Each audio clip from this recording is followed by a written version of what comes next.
Olá, iremos apresentar sobre a evolução das armas durante a história. Então, já que a arma branca foi criada muito antes da arma de fogo, então vou falar sobre ela primeiro. As armas brancas são, segundo o artigo 19 da Lei de Contravenções Penais, continua vigente no que se refere às chamadas armas brancas como facas, machados e martelos. Agora, o que seria armas brancas? Arma branca é qualquer objeto que possa ser utilizado para atacar ou se defender de alguém com alguma coisa, que a princípio não tem essa finalidade. No entanto, existe outra definição que alega ser arma branca todo objeto construído com o objetivo de atacar algo ou alguém, mas de maneira manual, como espadas, punhais, soco inglês. Agora, o porquê desse nome? A partir do século XVIII, com o desenvolvimento da pistola, do arcabuz e do canhão, o conceito arma ganhou duas subespécies: as armas de fogo, que usam a energia da pólvora, e as armas brancas, que geralmente dotadas de lâmina, que depende da força e do braço humano. E bem nessa época, o dicionário de Bluteal, que é de 1720, distingue as armas de fogo das armas brancas, chamadas assim dizer porque eram de aço, branqueado ou prateado. É útil lembrar que branco vem do germano blanc, reluzente, polido, branco, o que combina perfeitamente com a aparência do aço. A expressão arma branca, portanto, nada mais é do que um dos primeiros exemplos de retronímia, ou retroformação. O primeiro registro de arma branca foi feito em 1720, nesse dicionário de Bluteal. Agora, irei falar sobre a produção das armas brancas. As armas brancas são confeccionadas a partir do aço. O aço é o material utilizado, pois é um material que fornece resistência para o seu uso. Sendo assim, usado em soco inglês, facas, machados e etc. O aço é produzido basicamente a partir de minério de ferro, carvão e cal. A fabricação do aço pode ser dividida em 4 etapas: preparação da carga, redução, fino e laminação. Então agora eu vou falar sobre as 4 etapas. Preparação da carga, a primeira etapa.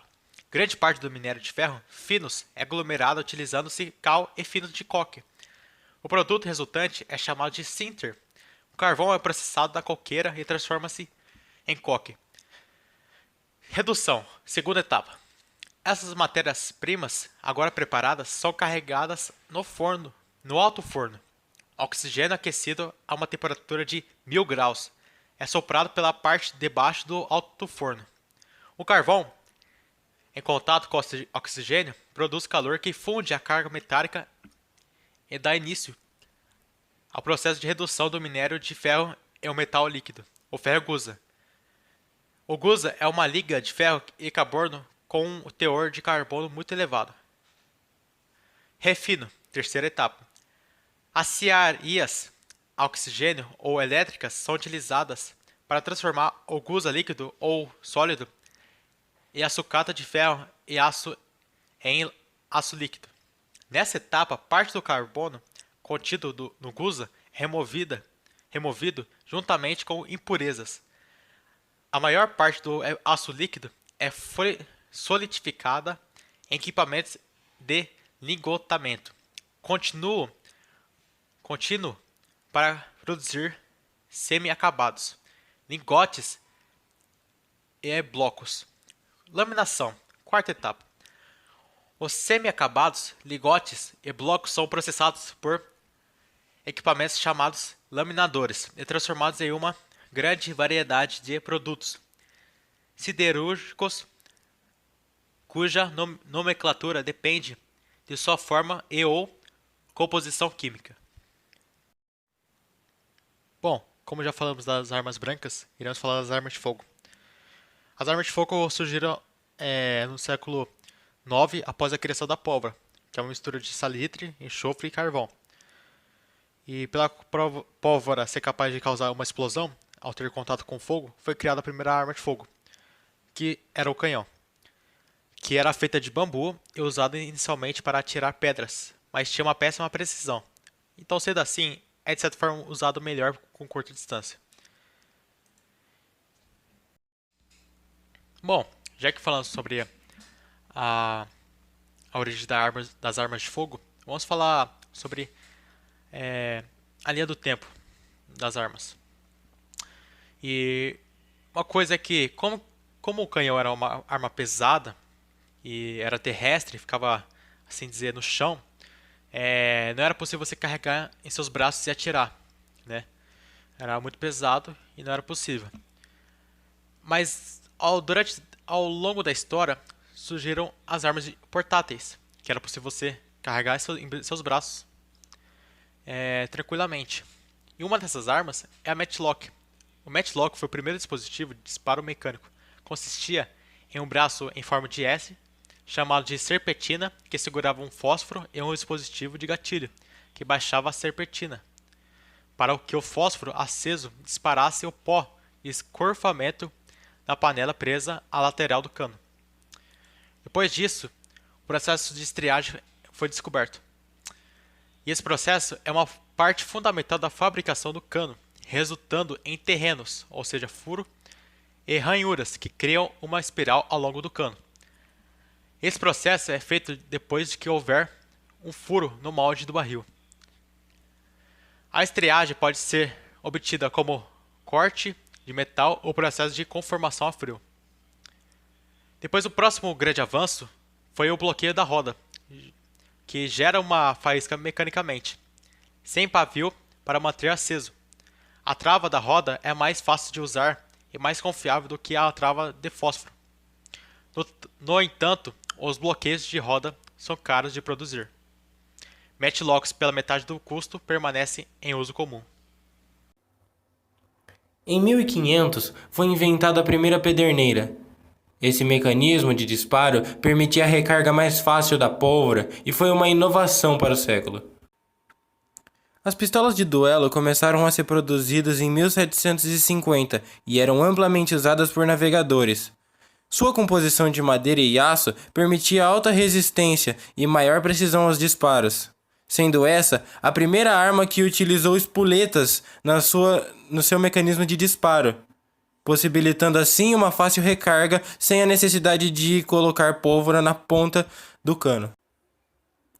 Conhecido como o pai dos revólveres, Samuel Colt produziu pela primeira vez em 1830 o primeiro revólver com um mecanismo de tambor, o que possibilitava múltiplos disparos sem a necessidade de recarga.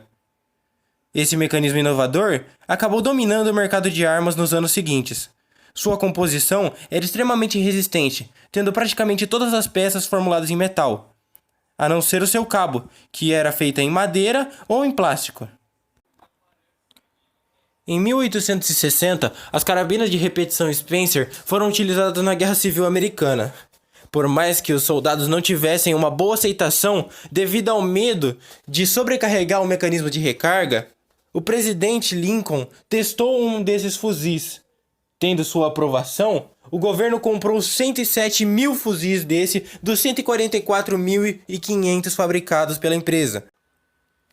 Em 1893 foi criada a primeira pistola automática, tendo pela primeira vez um carregador embutido pela frente da empunhadura ao invés pela parte de baixo. Essa pistola era totalmente fabricada em ferro, alumínio ou plástico ou uma combinação de um dos metais com o plástico. Conhecida como a arma que conquistou o Ocidente, os rifles Winchester se tornaram populares na época do Faroeste. Sua fabricação barata fez com que ele se tornasse um rifle extremamente genérico e popular em diversas regiões dos Estados Unidos. Essa arma foi uma das mais vendidas e é um clássico até hoje.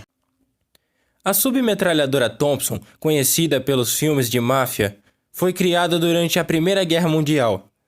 Essa metralhadora, feita de aço com peças flexíveis e uma empunhadura de nogueira, era muito utilizada para ataques de trincheiras. O famoso fuzil AK-47 da família Kalashnikov é um fuzil soviético fabricado após a Segunda Guerra Mundial. Sua composição é inteira feita em aço, madeira e plásticos compostos, e sua ejeção de projéteis utiliza o próprio gás da explosão da pólvora para impulsionar o próximo projétil para cima, do carregador. A pistola Glock famosa pelo seu baixo índice de emperramentos e por sua trava inteligente no gatilho, foi fabricada em 1982 pela empresa de haste de cortina Gaston Glock. Essa arma tem se mostrado eficaz em diversas áreas da proteção civil e é inteira fabricada em polímero de alta resistência, tornando-se assim uma arma leve, segura e resistente para o manuseio dela.